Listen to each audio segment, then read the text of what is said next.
रामपुरा गांव में मोहनलाल नाम का एक पहलवान रहता था। मोहनलाल के पास 50 भैंसे थे। पूरे दिन बस अफजों की देखभाल करता और दूध पीता था। मोहनलाल पूरे दिन यही काम करता था। पहलवान अपने साथ 50 किलो का लोहे का डंडा रखता था। जरूरत के समय वह उसी लोहे के डंडे से लड़ाई करता था। कुछ दिनों से पहलवान रास्ते से आने जाने वाले लोगों से पूछता था कि मेरा विवाह किधर होगा। जब लोग उसका जवाब नहीं देते थे तो पहलवान उसी लोहे के डंडे से लोगों की पिटाई करता था। एक दिन पहलवान के पास वाले रास्ते से एक ब्राह्मण और एक नाई हजाम दूसरे देश में विवाह की रस्म करने जा रहे थे। उनको रास्ते में पहलवान मिल गया। पहलवान ने ब्राह्मण और नाई से भी वही सवाल पूछा, मेरा विवाह किधर होगा। नाई और ब्राह्मण दोनों भयभीत हो गए। उनको पता था कि अगर वह पहलवान की बात का जवाब नहीं देंगे तो वह उनकी पिटाई करेगा। इसलिए नाई ने एक युक्ति लगाई और पहलवान से कहा, दूर ताड़ का पेड़ है, उधर तुम्हारा विवाह होगा। नाई की बात सुनकर पहलवान बहुत खुश हो गया। उसने अपनी 50 पैसे उनको दे दी। पहलवान, यह सब तुम लेते जाओ, अब यह मेरे किसी काम की नहीं है। अब मैं अपने ससुराल चला खातिरदारी करवाने। पहलवान ताड़ के वृक्ष को अपना लक्ष्य बनाकर उसके पास पहुंचे जाता है। वहां पहले से एक झोपड़ी थी, जिसके अंदर एक महिला और एक बच्चा था। पहलवान ने झोपड़ी के बाहर जाकर आवाज लगाई। महिला को समझ में नहीं आया कि यह व्यक्ति कौन है। महिला ने सोचा कि मेरे पति के जानकार हो सकते हैं। इसलिए महिला ने पहलवान को मेहमान के कक्ष में बैठा दिया और बाल्टी लोटा हाथ पैर धोने के लिए दे दिया। जब उस महिला का पति आता है तो वह पहलवान को देखा आश्चर्य में सोचने लगता है कि यह व्यक्ति कौन है। वह अपनी पत्नी से पूछता है कि यह कौन है। तब पत्नी कहती है कि पता नहीं यह व्यक्ति कौन है। मैंने सोचा कोई तुम्हारा जानकार होगा, मगर इस बदतमीज है, इसने मुझे थप्पड़ मारा। लड़का रो रहा था तो मुझे मारा कि लड़के को क्यों रुला रही हो। इतना सुनने के बाद उस महिला का पति क्रोधित हो जाता है और पहलवान के पास जाकर कहता है, तूने मेरी बीवी को कैसे मारा। यह कहते हुए पहलवान से झगड़ा करने लगता है। भूतिया कहानी। मोहनलाल पहलवान उसकी बदतमीजी बर्दाश्त नहीं कर पाया और लोहे का डंडा उठा उस व्यक्ति के सिर में मार दिया। डंडे की लगते ही वह आदमी मर गया। अब उसकी पत्नी जोर जोर से रोने लगी। कहने लगी, तुमने मेरे पति को मार दिया। मेरे पति ही तो मेरा सहारा थे, अब वह भी मर गए। इसलिए अब तुम्हारे साथ ही मुझे अपनी जिंदगी जीनी होगी। पहलवान भी उस महिला और उसके बेटे के साथ घर में रहने लगते हैं। 10 से 15 दिन बीत जाते हैं, घर में जमा सारा राशन पानी खत्म हो जाता है। तब महिला कहती है, तुम कुछ कमाई करोगे या हम ऐसे ही भूखे मरेंगे। बिना कमाए जीवन कैसे चलेगा। मोहनलाल पहलवान अफजों का दूध पीने और उनकी देखरेख करने के अलावा कोई भी काम नहीं जानता था।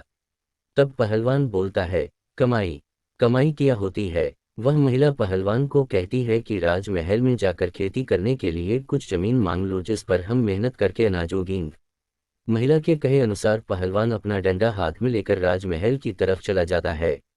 राजमहल कुछ दूर ही बचा होगा कि पहलवान को अपनी ओर आते देखकर सभी लोग डर जाते हैं। वे सोचते हैं कि यह पहलवान कहीं उन्हें डंडे से ना मार दे। तभी राजा ने अपने मुंशी को तुरंत पहलवान के आने का कारण जानने के लिए भेजा। मुंशी पहलवान के पास जाता है। मुंशी, तुम यहाँ किस कारण से आए हो। पहलवान, मुझे खेती करने के लिए राजा से कुछ जमीन मांगी है। मुंशी, तुम यहीं रुको, मैं राजा से बात करके आता हूँ। मुंशी राजा के पास जाता है और पहलवान के आने का कारण राजा को बताता है। तब राजा मुंशी को आदेश देते हैं कि पहलवान को जितनी जमीन चाहिए वह उसे दे दो। मुंशी जल्दी से पहलवान के पास जाता है और अपनी चालाकी से उसे शमशान घाट के पास वाली शमशान घाट के पास बंजर पड़ी जमीन दे देता है। पहलवान जमीन पर जुताई करने से पहले सोचता है, इस खेत में पीपल का पेड़ है जिसके कारण फसल कम होगी, इसलिए मैं इस पीपल के पेड़ को हटा देता हूँ। इतना सोचकर पहलवान पीपल के पेड़ पर लोहे का डंडा मारता है। जैसे ही पहलवान ने लोहे का डंडा पीपल के पेड़ पर मारा तो पीपल के पेड़ से भूत नीचे उतर आए और पहलवान से लड़ाई झगड़ा करने लगे। पहलवान भूतों का डट सामना करता है। किसी भूत का सर फटा हुआ था, किसी भूत का हाथ टूटा हुआ था, किसी का पैर टूटा हुआ था। सभी भूत लाइन से खड़े हुए थे और पहलवान से माफी मांगने लग रहे थे। सभी भूत पहलवान से पीपल के पेड़ को हटाने का कारण पूछते हैं। पहलवान, यह पीपल का पेड़ मेरे खेत में है और इसकी वजह से मुझे कम फसल होगी, इसलिए मैं इस पेड़ को यहाँ से हटा दूंगा। भूत, हम इस खेत में पैदा होने वाली पैदावार के बराबर राशन तुम्हारे घर पहुंचा देंगे, लेकिन तुम इस पेड़ को मत हटाओ। यह हमारा भूतों का घर है। हम इस पेड़ पर कई सालों से रह रहे हैं। पहलवान बहुत बलशाली था और बलशाली लोग हमेशा दया करते हैं। इसलिए पहलवान भूतों की बात मान लेता है और घर चला जाता है। अब पहलवान अच्छी तरह से बिना मेहनत किए अपनी जिंदगी जीने लगा। लेकिन भूतों को यह सौदा बहुत महंगा पड़ गया। भूत काम कर करके बहुत दुबले पतले हो गए। एक दिन भूतों के गुरुजी सभी भूतों से मिलने पीपल के पेड़ पर आते हैं। सभी भूतों को दुबला पतला देखकर उनसे कारण पूछते हैं। सभी भूत कहते हैं, एक पहलवान है, उसकी हुजूरी करने और उसके घर राशन पहुंचाने में ही हमारा सारा समय बीत जाता है, जिसके कारण हम इतने दुबले हो गए हैं। भूतों के गुरु जी को यह बात बहुत बुरी लगी और उन्हें क्रोध आया। तब भूतों के गुरु ने पहलवान से बदला लेने की ठानी। भूतों के गुरुजी बिल्ली बनकर पहलवान के घर चले जाते हैं।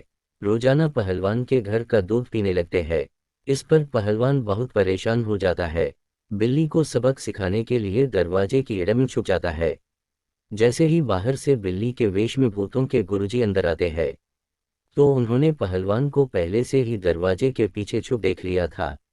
भूतों के गुरुजी ने सोचा कि पहलवान से छुप कर हमला किया जाए। इधर पहलवान पहले से ही दांव लगाए बैठा था कि कब बिल्ली घर में प्रवेश करें और उस पर हमला किया जाए। लेकिन बहुत देर से बिल्ली अंदर ही नहीं आ रही थी। बहुत समय हो गया तो पहलवान धीरे धीरे पीछे हट गया और चूल्हे के पास जाकर छुप गया। बिल्ली अंदर आकर जैसे ही पहलवान पर हमला करने का प्रयास करती है, पहले से सतर्क पहलवान ने बिल्ली की कमर पर जोर से लोहे का डंडा मार दिया, जिससे भूतों के गुरुजी की सभी हड्डियां टूट गई और वह चिल्लाने आने लगे। भूतों के गुरुजी अपने असली भूतिया रूप में आ गए और पहलवान से माफी मांगी। पहलवान गुरुजी से पूछता है, उनको छोड़ने के बदले उनकी क्या सजा होगी। गुरुजी ने अपने आप ही स्वीकार कर लिया कि जितना राशन पहलवान के घर पर आता है उसका दोगुना राशन पहलवान के घर पर भिजवा दिया जाएगा। जिसके पास बात पहलवान गुरुजी को छोड़ देता है। गुरुजी अपने भूतिया क्लो के पास जाते हैं और सारी बात बताते हैं। अब दोगुना राशन पहलवान के घर पहुंचाना होगा। इस बात पर सभी चेले सिर पीट कर रह जा